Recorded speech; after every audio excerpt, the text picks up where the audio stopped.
আসেন আমার প্রিয় মুসল্লি ভাই বাবারা, আল্লাহর নবীর প্রখ্যাত হাদিস বিশারদ হযরত আবু সাঈদ খুদরি রাদিয়াল্লাহু তাআলা আনহু তিনি নিজে হাদিসে মুবারাকা বলতেছেন, আল্লাহর নবীর জবান মুবারকে তিনি বলতে শুনেছেন।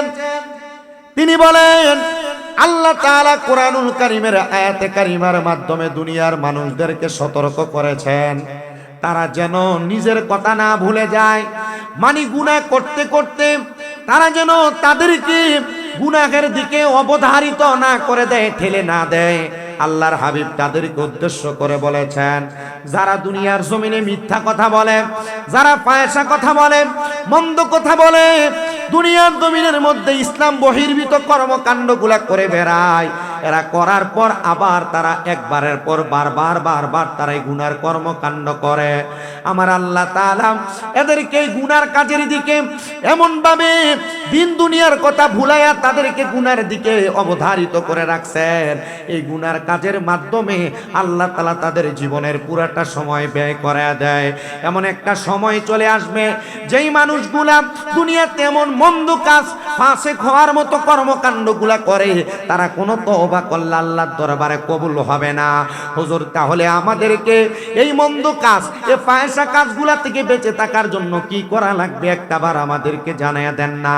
আল্লাহ তাআলা এই আয়াতে কারিমার আগের আয়াতের মধ্যে ঘোষণা করেন, ইয়া আইয়ুহাল্লাযীনা আমানুত্তাকুল্লাহা ওয়াল তানজুর নাফসুম মা কদ্দামাত লিগাদিন ওয়াত্তাকুল্লাহা ইন্নাল্লাহা খবীরুম বিমা তা'মালুন। জবান খুলে উচ্চ কণ্ঠে জোরে জোরে পড়েন আল্লাহু আকবার। আল্লাহ বলেন, ওহে ইমানদারেরা, ইত্তাকুল্লাহ, তোমরা আমি আল্লাহকে ভয় করো, ওয়াল তানজুর, তোমাদের প্রত্যেকের তাকানো উচিত, নাফসুম মা কদ্দামাত লিগাদ, তোমাদের পূর্ববর্তীদের দিকে তারা তাদের আগের জন্য কি প্রেরণ করেছে। ওয়াত্তাকুল্লাহ, তোমরা আবার আমি আল্লাহকে ভয় করো। মুসলমান, আল্লাহকে ভয় করা মানে তাকওয়ার এই দুইটা কথা বলতে যায় আল্লাহ তাআলা মাঝখানে একটা কথা আমাদেরকে জানান করে দিয়েছে, আমরা যেন আমাদের পূর্ববর্তীদের দিকে খেয়াল করি, তারা তাদের আগের জন্য কি প্রেরণ করেছে। পূর্ববর্তীরা দুনিয়াতে যে গুনার কর্ম করেছে, এই গুনার কর্মের কারণে এরা আগে যায়, মানে তারা কবরে যায়। আমাদের পরবর্তী জিন্দেগি, পরবর্তী মাকাম হলো ইন্তেকাল করার পরে জাহান্নাম, আমাদের কবর। ওই কবরের মধ্যে আল্লাহ তাআলা আমাদেরকে প্রত্যেকটা কাজের পুঙ্খানু করে হিসাব দেখা দিবেন। আর আমরা যদি ভালো ভালো কর্ম করি, ওইটার জন্য আল্লাহ তাআলা আমাদেরকে পুঙ্খানু ভাবে আমাদের ভালো কর্মগুলা দেখা দিবেন। আল্লাহ তাআলা তো কোরআনুল কারীমের সূরা জিলজালের শেষ দিক দিয়ে আল্লাহ ঘোষণা করেছেন, বান্দা যদি ভালো কর্ম করে, ভালো কর্মগুলা আমার আল্লাহ তাআলা পুঙ্খানু সরিষা দানা পরিমাণ তাকে দেখা দিবে। আর যদি খারাপ কর্মকাণ্ড করে, এগুলো আমার আল্লাহ তাআলা বান্দাকে জাররা পরিমাণ করে হিসাব দেখা দিবে। মুসলমান ইমানদারেরা, এই কথাটা বলে আল্লাহ তাআলা কথাটার দুই দিকে তাকওয়ার কথা বলেছে। কেন তাকওয়ার কথা বলেছে?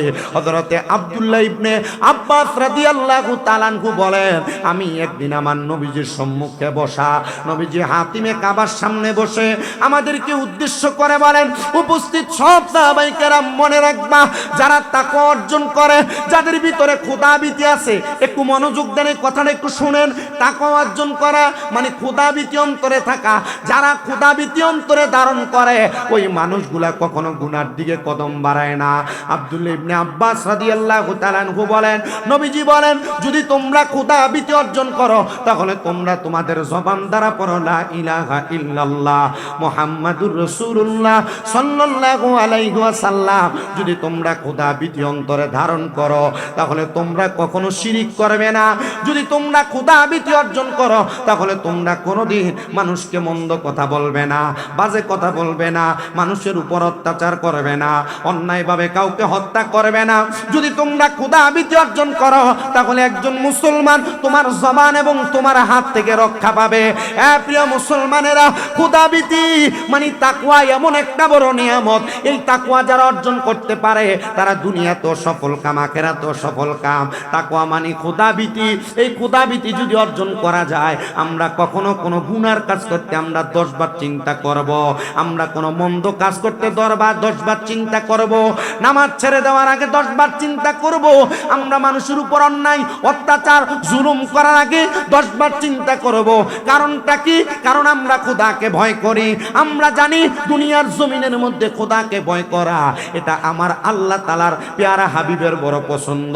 যারা বড় তাকওয়াবান, রাহমাতুল লিল আলামিন নবী নিজে বলতেছেন, ওই তাকওয়া বান্দাদের সাথে আমি, এবং তাকওয়া বান্দা মুস্কি হেসে হেসে জান্নাতের দিকে প্রবেশ করবে। আর অন্যান্য হাসরবাসীরা প্রশ্ন করবে, এরা কারা যারা মুস্কি হেসে হেসে জান্নাতের দিকে প্রবেশ করে? তখন ফেরেশতা অন্য দল জবাব দিবে, এরা হলো ওই ব্যক্তি যারা দুনিয়াতে খোদাকে ভয় করেছে, মানে তাকওয়া অর্জন করেছে, খোদাভীতি যাদের অন্তরে ধারণ করেছে, এরা হলো তারা।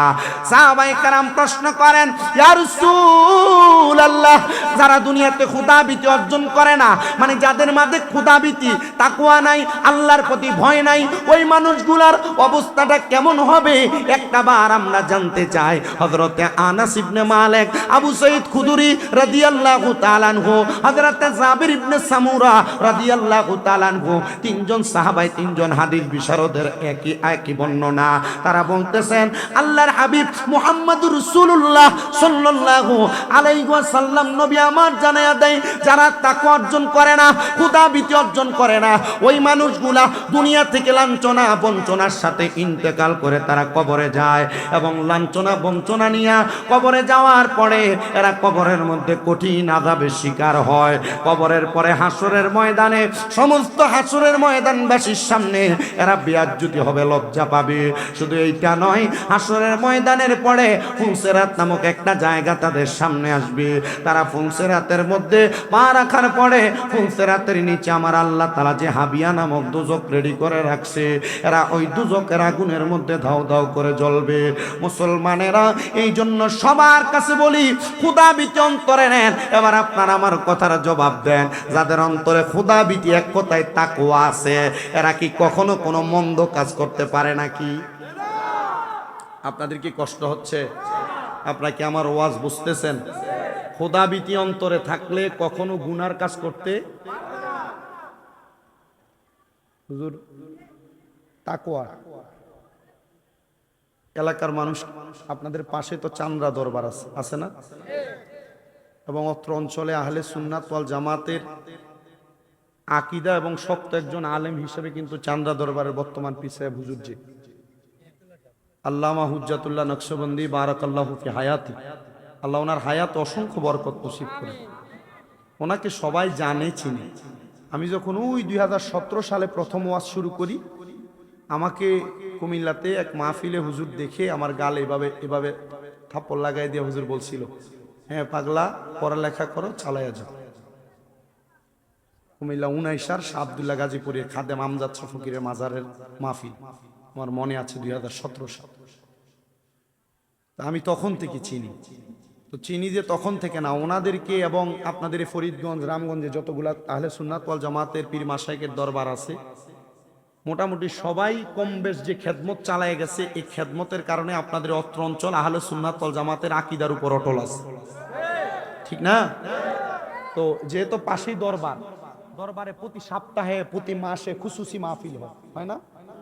প্রতি সপ্তাহে, মাসে মাহফিল হয়, প্রতি বাৎসরিক মাহফিল হয়, এলাকার বিভিন্ন জায়গায় মাহফিল হয়।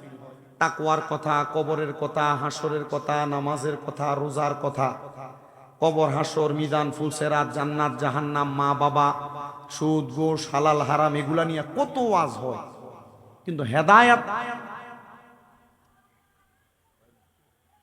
ওয়াজ মাহফিল বাদ দিলাম, আপনাদের মসজিদের ইমাম সাহেব প্রতি জুমায় যে পরিমাণ ওয়াজ করে, এই ওয়াজেও যদি প্রতি ওয়াজে একজন করে হেদায়েত হইতো, প্রতি ওয়াজে, আমার মনে হয় না যে সোনার বাংলাদেশ আমার জন্মের আগেই সব আল্লাহর ওলি থাকতো। তো মানুষ গুমরা হয়ে গেছে, গোমরা হয়ে যাওয়ার কারণে মানুষের ভিতর থেকে আল্লাহর ভয় উঠে যাচ্ছে। আরে আল্লাহর ভয় নাই বিদায় আমরা গুনাহ করতে কোনো দ্বিধা মনে হয় না। গুনাহ করতে আমাদের বিবেক একটুও বাধা দেয় না। গুনাহ করতে আমাদেরকে একটু আমাদের অন্তর আমাদের বিবেক বাধা দেয় না। তো বাধা না দিলে যদি আমি গুনার কাজটা কইরেই ফেলি, খোদার ভয় আমার মাঝে নাই থাকে, এবার আপনারা বলেন মরার পর আমার অবস্থাটা কি ভালো হবে না খারাপ?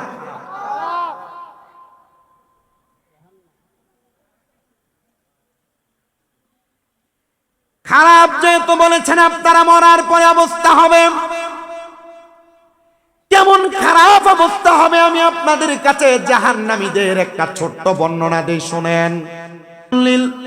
আলামিন নবী রাহমাতুল লিল আলামিন নবী আমার জানিয়ে দেয় উম্মতের দলেরা জাহান্নামী যারা হবে ওই জাহান্নামীদেরকে আল্লাহ তাআলা কমপক্ষে সর্বনিম্ন 3000 বছর জাহান্নামের আগুনে জ্বালাইবেন। 3000 বছর, মনে রাখবেন, একদিন দুই দিন না, 3000 বছর জাহান্নামের আগুনে জ্বালানো হবে।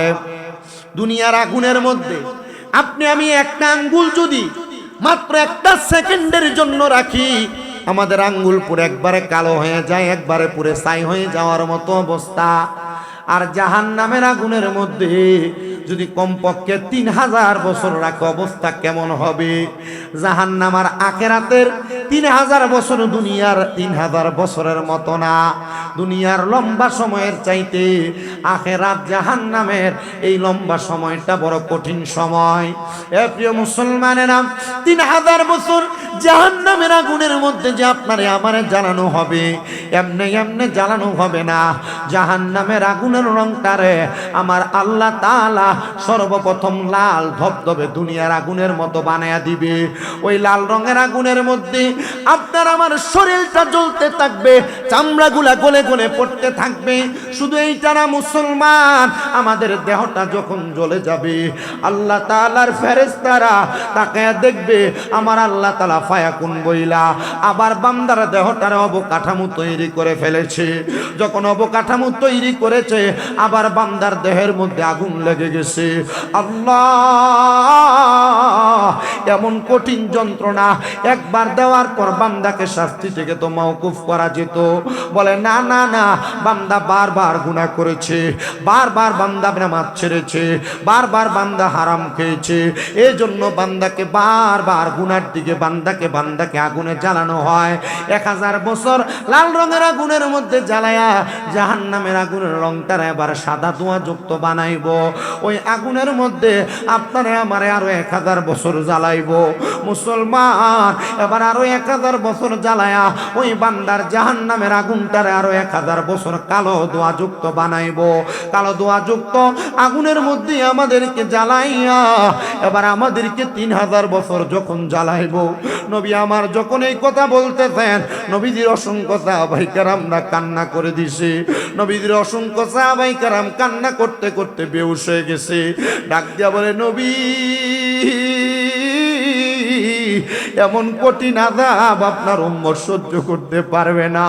নবী, আমার আল্লাহ কি এই 3000 বছর জাহান্নামের আগুনে জ্বালায়া একটা বান্দাকে পরিত্রাণ প্রদান করবে না? একটা বান্দাকে মাফ করবে না? একটা বান্দাকে দুনিয়া আখিরাতের শান্তি প্রদান করবে না? নবী আমার কান্দে রে, কান্দে আর ডাক দিয়া কয়, দুনিয়ার মানুষ, হ্যাঁ তাদেরকে পরিত্রাণ দেওয়া হবে। 3000 বছর যখন তাদেরকে জ্বালানো হবে, তাদেরকে তাকাসুর নামক একটা জায়গার মধ্যে দাঁড় করায়া দিবে। দাঁড় করায়া বান্দাকে বলবে, ও বান্দা, কি বলবা বলো, তোমার এখন বলার সুযোগ আসছে। 3000 বছর বান্দা জাহান্নামের আগুনে জ্বলার পর যদি সুযোগ দেয়, আপনি মনে করতেছেন, আমি মনে করতেছি বান্দা বলবে আমারে মাফ করে দাও, আমারে ক্ষমা করে দাও। এই এলাকায় কোনো চোর যদি চুরি করে ধরা খায়, মানুষ 2-3 মিনিট মারার পরতে যদি বলে মাফ করে দাও, আপনারা মাফ করে দেন। কিন্তু বাবারে, বান্দাটারে যখন এমন ভাবে আঘাত করা হবে, জাহান্নামে শাস্তি দেওয়া হবে রে, ওই শাস্তিটা দেওয়ার পরে বান্দা তাকাসুর নামক জায়গায় দাঁড়ায়া আল্লাহর কাছে ক্ষমা প্রার্থনা করবে না। হুজুর ক্ষমা প্রার্থনা করবে না তো কি করবে একটা বার জানতে চাই। বান্দা তার জবান দ্বারা মুয়ে পানি মুয়ে পানি মুয়ে পানি বলে 3 বার শব্দ ব্যবহার করবে। পানি দাও পানি দাও পানি দাও, হাহাকার হয়ে যাবে, কেউ তার একটা ফোঁটা পানি দিবে না। সাহাবায়ে কেরাম কান্দে আর ডাক দিয়া বলে নবী তখন কি ওই বান্দাটারে কোনো পানি দেওয়া হবে না? নবী আমারও কান্না করে দিছে, হ্যাঁ তাদেরকে পানি দেওয়া হবে। নবীজি কেমন পানি? বলে দুনিয়ার কোনো সাধারণ পানি দেওয়া হবে না, এদেরকে যেই পানি দেওয়া হবে ওই পানিটা হলো অন্যান্য জাহান্নামীরা জাহান্নামের আগুনে জ্বলার কারণে এদের যেই রক্ত এবং পুঁজগুলা বায়া বায়া নিচে পড়ছে, এই রক্ত পুঁজগুলা নিচে পড়ার পরে এই রক্ত পুঁজগুলা একসাথে হয়েছে। তিরমিজির হাদিস বলে এই রক্ত পুঁজগুলাকে বলা হয় তিনাতুল খাবাল। ওই তিনাতুল খাবালগুলা লোহার একটা গরম পাত্রে আগুনের মধ্যে গরম কইরা কয়লা যেমন লাল টকবগে হয়ে যায়, ওই টকবগে লোহার গরম পাত্রের মধ্যে করে বান্দাটারে তখন দেওয়া হবে, নেও বান্দা তখন তুমি পানি পান করো। হুজুর তখন কি বান্দা পানি পান করবে? হ্যাঁ বান্দা পিপাসার্ত হয়ে যাবে, তখন ওই রক্ত পুষগুলা বান্দা তিনাতুল খাবালগুলা বান্দা তার জিহ্বায় ঢেলে দিবে। বান্দার জিহ্বাটা গলে যাবে, বান্দার গলা জ্বলে যাবে, বান্দার পেটের নাড়ি বুড়িগুলা গলে যাবে, পায়খানার রাস্তা দিয়া বান্দার পচা নাড়ি বুড়িগুলা থরথর করে বের হবে। এ চান্দ্রা এলাকার মানুষ, এ খারকাদিয়া আদর্শ যুব সমাজের ভাইয়েরা, জাহান্নামকে যদি ভয় করো এখন থেকে গুনার কর্মকাণ্ড ত্যাগ করো। মুসলমান জাহান্নামকে যদি ভয় করো এখন থেকে হারাম খাওয়া বন্ধ করো, সুদের টাকা ঘুষের টাকা খাওয়া বন্ধ করো, মানুষের উপর জুলুম অত্যাচার করা বন্ধ করো। এই এলাকার সুদখোর যারা আছে আমি জানি বাংলাদেশে এমন কোন এলাকা খুঁজে পাওয়া যাবে না যে এলাকার মধ্যে একটা সুদখোর খুঁজে পাওয়া যাবে না। সুদের টাকা খায় তো খায়, 1 লাখ টাকায় বছরে 30,000 টাকা করে করে খায়। আপনারা বলেন এমন সুদখোর সমাজের মধ্যে আছে না নাই? মুসলমান শুধু এমন সুদখোর না, সুদের টাকা খাইতে খাইতে দামি বিল্ডিং বানাইছে, দামি ঘর বানাইছে, মানুষের উপর অত্যাচার অনাচার বাড়াইয়া দিছে, সুদের টাকা দিয়া পেট বড় বানাইছে। আল্লাহর নবী বলেন আমি নবী মেরাজে যাওয়ার পরে আমি 3 প্রকার মানুষ দেখেছি, এর মধ্যে 1 প্রকার মানুষ হলো কাল বুয়ুতিন, যাদের পেটটা ঘরের মতো দেখা যায়। নবী গো তারা কারা? বলে টাকা দিয়া টাকা বাড়াইছে যারা, মানে সুদের টাকা খাইছে যারা, তাদের পেটটা একবারে ঘরের মতো দেখা যায়। শুধু ঘরের মতো না, আমি তাকায়া দেখলাম তাদের পেটের মধ্যে হলুদ রঙের 2 সিংওয়ালা সাপ তাদের কলিজার মধ্যে ধ্বংসন করতেছে। সুদ যারা খাও, হারাম টাকা যারা খাও, সাবধান সতর্ক হয়ে যাও। কবরে যাওয়ার পর তোমার সুদের টাকা কোনো কাজে লাগবে না, ঘুষের টাকা কোনো কাজে লাগবে না, জুলুম অত্যাচারের টাকা কোনো কাজে লাগবে না। আবার বর্তমানে পুরুষ মানুষ তো সুদ খায় খায়, পাশাপাশি বাড়ি বাড়ি আমাদের মা বোন চাচিদেরও সুদে টাকা লাগায়। যদি টাকা চাইতে যায় আমার তো টাকা নাই, আমার বোনে দিছে এই টাকাগুলা মানুষের কাছে দিয়া, যদি লাভের টাকা পায় সে টাকা পয়সা দিয়া চলে। আপনারা বলেন বাড়ি বাড়ি এমন মহিলা নাম দিয়া, ভাইয়ের নাম বোনের নাম দিয়া সুদে টাকা লাগায় এমন বেরিয়ে তো সমাজে আছে না না? বেশি আমি যে ওয়াজ করতেছি আপনারা কি আমার ওয়াজ বুঝতেছেন? আসলে আমি একজন মূর্খ মানুষ, যদিও কামেল পরীক্ষা দিয়েছি কুমিল্লা ইসলামী আলিয়া থেকে, কিন্তু ওয়াজ করতে আসলে, আমরা তো এই বয়সে ওয়াজ করতে আসলে অনেক কথাই আমাদের লটচর হয়ে যায়, হয় না? তবু আমরা ওয়াজের মাঠে 2-1টা কথা বলি, আমাদের শুভাকাঙ্ক্ষীরা আমাদের ভালো কথাগুলা গ্রহণ করে। এই সুদের ব্যাপারে আমি বহু জায়গায় কথা বলেছি, এমনও অনেক এলাকা আছে যে এলাকায় আমার দাওয়াত বন্ধ হয়েছে সুদের ওয়াজ করাতে। আপনি বসেন না, মাওলানা আওলাদ সাহেব না, উনি আমাকে একটা সাবজেক্ট দিছে পিতামাতার খেদমতের। আমি যেখানে যাই আমি এ ওয়াজই করে লাগি। গত বছর আমি মাহফিল করছি 261টা, 2025-26 পিরিয়ডের মধ্যে আমি মাহফিল করছি 261টা। হিসাব করছি যে 248টা মাহফিলে শুধু আমার পিতামাতার খেদমতের সাবজেক্ট দিছে। আমি অনেকগুলো হাদিস শরীফ পড়ছি পিতামাতার খেদমতের উপরে। কারণ এই যে দেখেন 1 2 3 4 5 6 7 8 9 10 11 12 13 14 15 16টা, এগুলাতে যে ওয়াজগুলা যায়, যদি একই ওয়াজ বারবার করি, আবার মানুষে নিচে দিয়া লেখে এক ওয়াজই তো বারবার করে। সাবজেক্ট তো নির্ধারণ যেহেতু করে দিছে, আমি আমার সাবজেক্টের উপর অবশ্যই কথা বলবো। কিন্তু তার আগে যদি আমি আপনাকে কবর হাসর মিজান ফুলসেরাতের পুঁজিটা কিভাবে তৈরি করবেন না বইলা দিয়া যায়, তাহলে আমাকেও তো আল্লাহর কাছে জবাব দেওয়া লাগবো না? আমি একটু মানসিকভাবে ক্ষতিগ্রস্ত। গতকালকে আমার একটা ভিডিও দেখছেন আপনারা, হয়তো ভাইরাল হয়েছে। আমার আম্মা জান অসুস্থ, এক মাহফিলে ওই বক্তাকে আমাকে আগে মাইক দেওয়ার কথা, ওই বক্তা স্টেজে বসা ছিল। পরে আমি মাহফিল কমিটিকে বলছিলাম যে আমার আম্মাটা তো অসুস্থ, আপনারা আমার আগে মাইক দিয়ে দিলে ওয়াদা রক্ষার্থে আসছি, তাহলে আমি তাড়াতাড়ি বাড়ি যেতে পারবো। তো বলে ওনারা ওই বক্তারে নামাই দিয়ে আমার স্টেজে উঠে দিচ্ছে। আমি ওয়াজ করছি 1 ঘন্টা 20 মিনিট, ওয়াজ করে নামে গেছি। ওই গতকালকের ভিডিওর পরে দেখলাম এই বক্তা বলতেছে যে আমি নাকি 2 ঘন্টা ওয়াজ করছি। আমি ওয়াজ করে নামে চলে গেছি। এরপরে বক্তা আমাকে নিয়ে অনেক মন্তব্য করছে যে কি আমার মার অসুস্থ ফালাই আমি মাহফিল আইলাম কিরে, আমি মানুষের ওয়াদা দিছি, ওয়াদা রক্ষা করতাম না। তো মা অসুস্থ, আমি আমার খেদমতের লোক দিয়েই আইছি, এখনো অসুস্থ বাড়িতে। তো পরে মন্তব্য করার পর গতকালকের মাহফিল আমি ওনার জিগাইলাম যে আপনারে আমি 24টা কল দিছি, 7 নম্বর কল আমার রিসিভ কইরা আমি যখন জিজ্ঞাসা করছি আমার কইতাছে আচ্ছা রাহয়ন আমি ব্যস্ত। এরপরে আমি মোট টানা 24টা কল দিছি বক্তারে। দেওয়ার পর বক্তা আমার কল ধরে নাই। পরে আমি গতকালকের মাহফিলের পাইয়া কইছি আপনার তো অনেক ঠিক আপনি আমার কলটা ধরেন নাই। এক কইতেছে মাহফিল করে আসি উজাগরি করি, আমি কল ধরমু কেমনে? তো যখন কল দিছি তখন তো ধরছেন, কাইটা দিছেন আমার কল। পরে আমি বললাম যে আপনি যে আমার ব্যাপারে আমার আম্মার অসুস্থতা নিয়ে মিথ্যাচার করলেন, এটা কি আপনি ঠিক করলেন? তখন হে আমার কইতেছে যান থেকে। তারপরে আমি কইলাম যে সূরা ফাতিহাটাও তো ঠিক মতো পড়তে পারেন না, কিন্তু সমালোচনা ভালাই করেন। এটা বলার পর আমার গালে একটা থাপ্পড় লাগাইছে। আপনার কাছে কি মনে হয় থাপ্পড়টা খাই আমার দাম কমে গেছে? ওই এলাকার মাহফিল কমিটি, এলাকার মানুষ যারা প্যান্ডেলে ছিল, এর স্টেজে জুতা মারছে, এরা নামাইয়া নিয়ে এমন ভাবে ফিরাইছে আর মাথার টুপি পর্যন্ত পিলাইছে।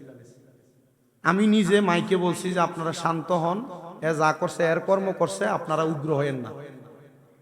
পরে আমি মিলাদ ক্যাম্প করে মুনাজাত দিয়া মাহফিল থেকে আসছি, আদিয়েও দিছি। পরে এই বক্তারে বাইর করার জন্য মনে এলাকার চেয়ারম্যানে ওই শায়েস্তাগঞ্জ থানা পুলিশ পাঠাইছিল। আমি আগে আমার মতো আসছি সুন্দর মতো, এলাকার যুব সমাজ বলছে হুজুর যদি আমাদেরকে মুরব্বীরা বাধা না দিত এরা আমরা সেফডই করে নিতাম। আমি চাই নাই যে কোনো দ্বন্দ্ব হোক, আমি চাই নাই যে কোনো উগ্রবাদিতা হোক।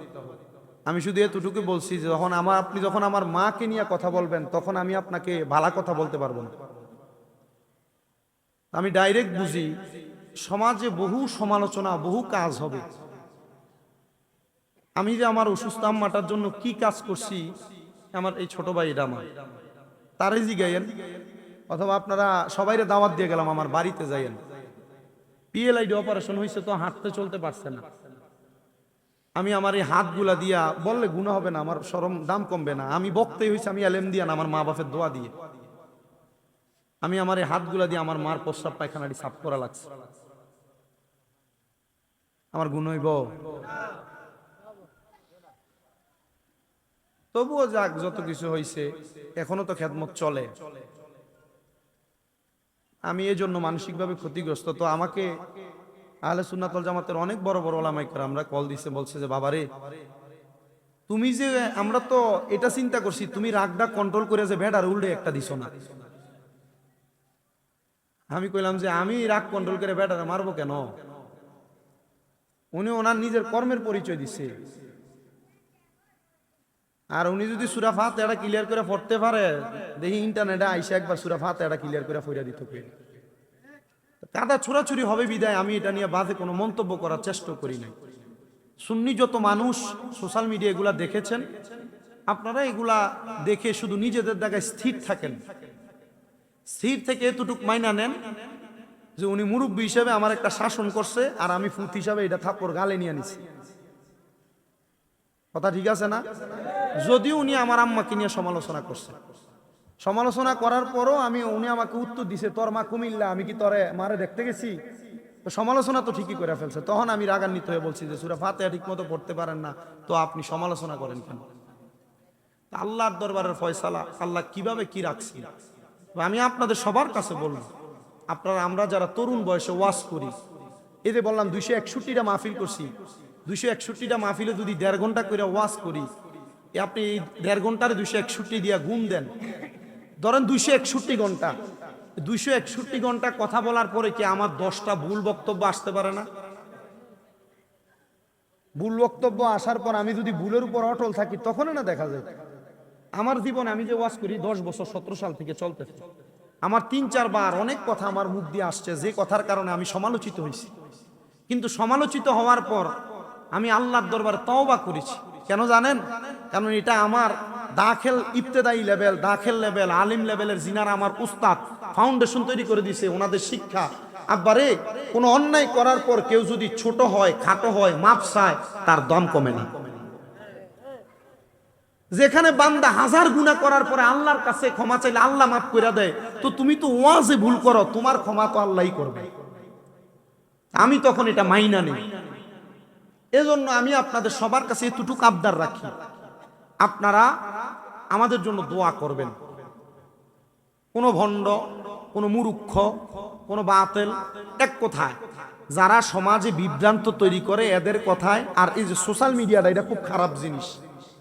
এটারে খারাফিয়তের মধ্যে পইরা আমরা যেন আমাদের বিবেকটাকে এই সোশ্যাল মিডিয়াতে বিলীন যেন না করে দিই। আল্লাহ সে তৌফিক আমাদেরকে দান করেন। আমি অনেককে দেখেছি ওই বক্তার ব্যাপারে অনেক মন্তব্য করেছেন। আমি সবাইকে বলবো যে কারোর ব্যাপারে কোনো মন্তব্য করার দরকার নাই। কেউ যদি আমাকে গালিও দেয়, আমি এটার প্রতিবাদমূলকভাবে কথা বলবো, আমি কাউকে মারবো না। কিন্তু কারোর ব্যাপারে আমরা মন্তব্য, বাজে কথা, কাউকে আমরা আঘাত, এতটুকু আমরা ঠিক রাখি। আল্লাহ কবুল করেন। আরো জোরে পড়ে না আমিন। আমি কোন কথাই ছিলাম? হারাম যারা খায়, সুদ যারা খায়, ঘুষ যারা খায়, পরের হক মাইরা মাইরা যারা খায়, এ মানুষগুলা কবরে শান্তিতে থাকে না। এর ভিতরে এক প্রকারের সুদখোর হলো এলাকার অনেক মা বোনেরা। আপনাদের এলাকা আছে কিনা এটা আপনারা জানেন, তবে আমি অনেক এলাকার খবর পাইছি যে মহিলারাও সুদে টাকা লাগায়, আছে না? আরেক প্রকারের সুদখোর আছে রে বাবা, যে সুদ সে এলাকার মানুষের কাছে লাগায় না। ব্যাংকের মধ্যে 10 লাখ, 15 লাখ, 20 লাখ টাকা এবার একসাথে এফডিআর এর নামে রেখে দেয়, 10 বছর 15 বছর পরে তুলবে। এই 10 লাখ টাকা ডাবল হবে, ব্যাংক তার এটাকে ডাবল করে দিবে। এমন অনেক মানুষ আছে দোকানে বসে বসে মানুষের সমালোচনা করে। যদি প্রশ্ন করা হয়, কাকা চলেন কেমনে, কোনো কাজকর্ম করেন না, বেটা ডাইরেক্ট জবাব দেয় আল্লাহ চালায়। কিন্তু খবর নিয়ে দেখা যায় বেটা এফডিআর এর নামে ব্যাংক থেকে সুদের টাকা তুলে তুলে খায়। আপনারা বলেন এমন সুদখোর সমাজের মধ্যে আছে না নাই? সুদে গোসে জীবন কাটে, কপালে তার দাগ। মক্কাতে যায় হজ করিতে, উনি নামের আগে লাগায় হাজি সাহেব। সুদে গোসে জীবন কাটে, কপালে তার দাগ। মক্কাতে যায় হজ করিতে, নামের আগে লাগায় হাজি সাহেব। ওরে চা দোকানে বৈশা হাজি, টেলিভিশন চাই, হিন্দি গানের তালে তালে পা দুটি লড়াই। এত দুঃখ রাখবো কোথায়, রাখার জায়গা নাই। এত দুঃখ রাখবো কোথায়, রাখার জায়গা নাই। আমাদেরই কপালেতে শান্তি বুঝি নাই। আপনারা বলেন এমন সুদখোর গুলারে বহু এলাকার মধ্যে মসজিদের সভাপতিও বানায় কি বানায় না? এমন সুদকুর ঘুষকুর গুলারে বহু এলাকার মসজিদের সেক্রেটারি বানায় কি বানায় না? এমন সুদকুর ঘুষকুর গুলা সমাজের মধ্যে উগ্রবাদিতা ছড়ায় কি ছড়ায় না? প্রিয় মুসলমানেরা, এমন হারাম কারা থেকে আপনারা দূরে থাকবেন। 2 নাম্বার, পরের হক খাওয়া। মা বাবা মারা যাওয়ার পরে ভাই বোনের সম্পত্তি দখল করা থেকে দূরে থাকবেন। মানুষের জমি দখল করা, টাকা পয়সা মেরে খাওয়া, এমন নেফাকি থেকে আপনারা দূরে থাকবেন। আরেকটা কথা বলে দিয়ে যাই মুসলমান, এমন নেফাকি থেকে দূরে থাকার পর যদি আপনি কবরে যান, আপনাকে কিন্তু কঠিন যন্ত্রণা পাওয়া লাগবে না। আল্লাহর হাবিব মুহাম্মাদুর রাসূলুল্লাহ সাল্লাল্লাহু আলাইহি ওয়াসাল্লাম, মদিনা রাহমাতুল লিল আলামিন নবী আমার জানায় উম্মত, দুনিয়ার জমিনের মধ্যে এমন খারাপ বাদে কর্ম করার কারণে তো বান্দা জাহান্নামে পড়ে যায়। কিন্তু তোমরা কি জানো, সুখবর তো তাদের জন্য। আল্লাহ তারা কারা, তাদের পরিচয়টা জানিয়ে দেন না। আল্লাহ বলেন, লা ইয়াস্তাবি আসহাবুন নারি ওয়া আসহাবুল জান্নাহ, আসহাবুল জান্নাতি হুমুল ফাইজুন। যারা জাহান্নামী আর যারা জান্নাতি তারা একরকম না। আল্লাহ গো, আপনার কাছে জানতে চাই, তাহলে একরকম না তো তারা কি? আল্লাহর হাবিব মুহাম্মদুর রাসূলুল্লাহ সাল্লাল্লাহু আলাইহি ওয়াসাল্লাম আল্লাহ তাআলার কোরআনুল কারীম থেকে বলেন, আসহাবুল জান্নাতি হুমুল ফাইজুন। যারা জান্নাতি তারা হলো সফল কাম। এবার আপনারা বলেন, ও আমার চান্দা এলাকার বাবারা, ও আমার খারখাদিয়া আশেপাশে এলাকার বাবাজিরা, বন্ধুরা, যদি জান্নাতি আর জাহান্নামী একরকম না হয়, জান্নাতীরা সফল কাম হয়, আমরা সবাই জান্নাতি হতে চাই কি চাই না? কারা কারা হতে চাই 2 হাত তুলে আমার আল্লাহকে দেখায়। আল্লাহ তাআলা কবুল করেন, জোরে বলেন আমিন।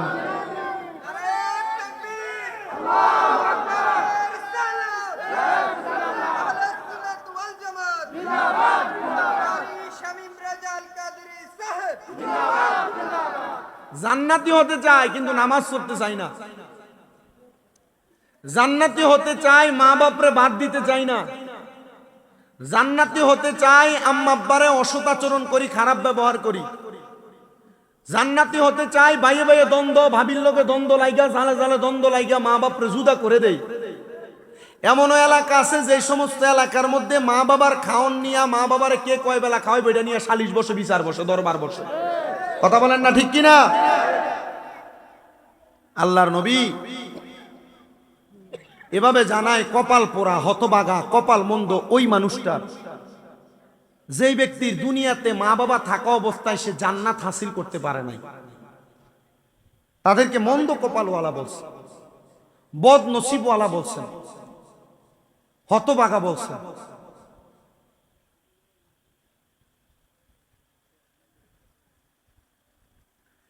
আমি আপনাদেরকে জান্নাত পাওয়ার একটা সহজ রাস্তার কথা বলি। আমি যে আয়াতে কারিমা আপনাদের কাছে তিলাওয়াত করেছিলাম, খণ্ড বিশেষ, ওয়াবুদুল্লাহা ওয়ালা তুশরিকু বিহি শাইআন ওয়া বিল ওয়ালিদাইনি ইহসানা। আল্লাহ তাআলা বলেছেন আয়াতে কারিমায় 3টা কাজের আদেশ করেছেন। 1 নাম্বার, তোমরা আল্লাহর ইবাদত করো। তো আমরা ইবাদত করি কার? নামাজ পড়ি কার জন্য? রোজা রাখি কার জন্য? হজ করি কার জন্য? যাকাত দেই কার জন্য? দান সদকা করি কার জন্য? তাহলে আমরা ইবাদত করি, সেজদা দেই আল্লাহকে। অনেক মানুষ আছে আমাদেরকে অপবাদ দেয় আমরা নাকি মাজারে সেজদা দেই, বলে না? খোদার কসমের আমি মিথ্যাবাদী। কারণ কোন বুঝদার মানুষ কখনো আল্লাহ ছাড়া মাজারের সামনে মস্তক অবনত করে না। আমাদেরকে মিথ্যা অপবাদ দেয়, আমরা মাজারের কাছে মস্তক অবনত করি, মাজারের কাছে চাই। খোদার কসম, যারা মাজার পূজারী বলে অপবাদ দেয়, ওনারা একটাবার চিন্তা করে না যে যারা জানে, যারা বুঝে, এরা কখনো মাজারে সেজদা করে না। কারণ আহলে সুন্নাত ওয়াল জামাতের আকীদাই মাজারকে সেজদা করা যাবে না। সেজদা পাওয়ার মালিক একজন, তিনি কে? আল্লাহ। আমি বলবো ভাই, আমি আপনাকে বলবো না যে আপনি মিথ্যাবাদী, আমি বলবো আপনি একটু যাচাই করেন। যারা মাজারে সেজদা করে এরা কখনো সুন্নি হতে পারে না। আমরা জিয়ারত করি, কোন না? আমরা কি করি? জিয়ারত করি। আল্লাহর হাবিব তো বলেছেন, নাহাইতুকুম আন জিয়ারাতিল কুবুরি তোমরা কবর জিয়ারত কইরো না।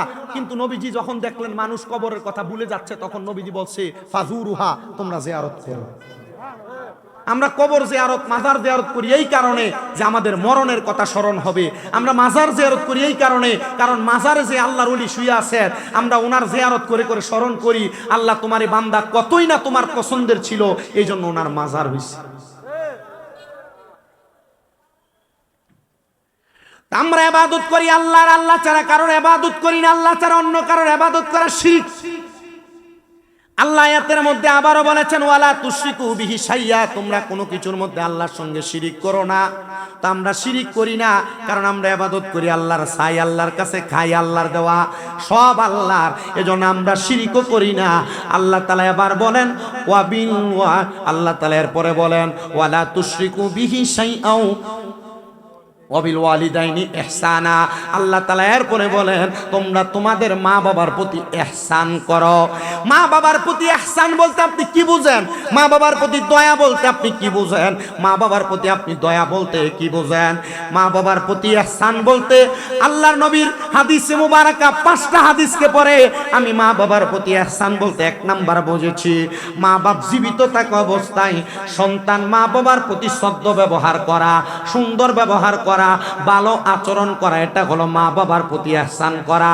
2 নাম্বার, মা বাবার প্রতি ইহসান করা মানে যখন মা বাবা প্রাপ্তবয়স্ক হয়ে যায়, মা বাবার উপযুক্ত খেদমতের মাধ্যমে মা বাবার কষ্টকে লাঘব করে দেওয়ার নাম হলো মা বাবার প্রতি ইহসান করা। মা বাবার খাদ্যের যোগান দেওয়া, এটা হলো মা বাবার প্রতি ইহসান করা। মা বাবা অসুস্থ হলে তাদের চিকিৎসার ব্যবস্থা করা, এটা হলো মা বাবার প্রতি ইহসান করা। মা বাবার প্রতি সব সময় ভালো নজর রাখা, এটা হলো মা বাবার প্রতি ইহসান করা। মুসলমান ইমানদার, বর্তমান সমাজে যে অবস্থা দেখা যায়, মা বাপরে খানা দিতে চায় না, বাদ দিতে চায় না। 2-3 ভাই হলে জুদা করে দেয়, সকালে এক ঘরে, দুপুরে এক ঘরে, রাত্রে এক ঘরে খাবার খায়। এমন তো কখনোই হওয়ার কথা না।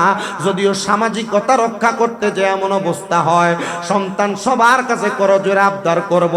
মনে রাখবা, মা বাপরে খাওয়াইলে, মা বাপরে পড়াইলে কখনো সন্তানের সম্পদ কমে না। সম্পদে বরকত, সম্পদে তারাক্কি দেয় একমাত্র আমার আল্লাহ তাআলা। আরে মা বাবাকে তুমি খাওয়ানো লাগবে না, আল্লাহর হাবিব মুহাম্মদুর রাসূলুল্লাহ সাল্লাল্লাহু আলাইহি ওয়াসাল্লাম নবী আমার জানায়া দেয় উম্মত, আম্মা আব্বার সন্তান যা ইনকাম করবে, মা বাপ জীবিত থাকা অবস্থায় সন্তানের সব সম্পদের মালিকানা মা বাবার কাছে। মা বাবা চাইলে সন্তানের অনুমতি ছাড়া সন্তানের সব সম্পদ ব্যবহার করতে পারবে।